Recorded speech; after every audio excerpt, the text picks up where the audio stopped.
26 tifel li jservu ta' abbatini madwar il-parroċċi ta' pajjiżna kellhom l-opportunità li għal 3 ġimgħat sħaħ jgħixu fil-belt majestuża tal-Vatikan kif ukoll jiltaqgħu f'laqgħa privata mal-Papa Franġisku.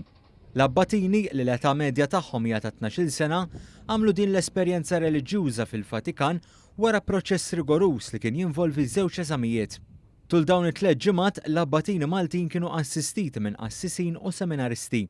Huma kellhom l-opportunità jduqu ftit mill-ħajja fil-Vatikan u daħlu wkoll f'partijiet ta' din il-belt riservati biss għal uffiċjali għoljin fil-ġerarkija tal-Knisja Kattolika.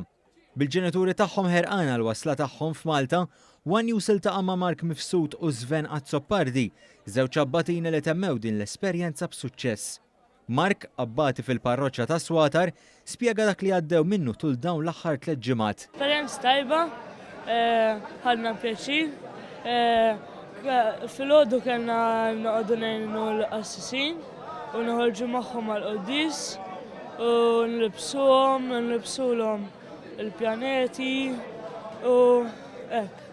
U mbarra minn hekk żorna ħafna postijiet, rajna logħba tal-futbol ukoll. Sven bi kburija stqarmana li l-laqgħa tiegħu mal-Papa kienet waħda li ma jinsija qatt u għalilna li l-Papa der kbur li qed jiltaqa' ma' abbatini ġejjin minn Malta. Tajna miegħu ħadni l bidja speċi, kellimna għalilna speċi tolbu ħafna lija u jidher ferħan jisu li jiltaqa' ma' n-nies Maltin u li jiltaqa' magħna.